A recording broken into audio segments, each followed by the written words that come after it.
চলো তোমাদের সাথে আজকে শেয়ার করব বেগুন চাটনির রেসিপি। প্রথমে আমি জল দিয়ে বেগুনগুলোকে ভিজিয়ে রাখবো। 5 মিনিট ভিজিয়ে রাখার পর বেগুনগুলোকে নুন হলুদ দিয়ে মেখে রেখে দেব। এই রেসিপিটা আমার শাশুড়ি মার থেকে শেখা।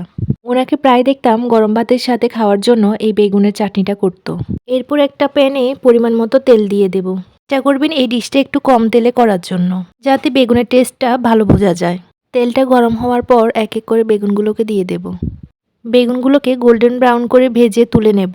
এরপর প্যানে আরেকটু তেল দিয়ে শুকনো লঙ্কাগুলো টেলে নেব। এরপর এক এক করে পেঁয়াজ কুচি রসুন কুচি দিয়ে দিতে হবে। রসুনটা দিলে এই চাটনির টেস্টটা অন্যরকম হয়ে যায়। যখন দেখব পেঁয়াজগুলো গোল্ডেন ব্রাউন হয়ে ভেজে এসেছে তখন দিয়ে দেব কেটে রাখা টমেটোগুলো। সবগুলোকে ভালোভাবে নেড়েচেড়ে তার মধ্যে দিয়ে দেব নুন হলুদ লঙ্কার গুঁড়ো। এর টেস্ট বাড়ানোর জন্য দিয়ে দেব তেঁতুলের জল। এরপর সবগুলোকে ভালোভাবে কষিয়ে নেব। সবকিছু ভালোভাবে কষিয়ে নেওয়ার পর এক এক করে বেগুনগুলোকে দিয়ে দেব। ব্যাস রেডি হয়ে গেল টেস্টি টেস্টি বেগুনের চাটনি। এর সকালে এটা একবার হলেও ট্রাই করে দেখো।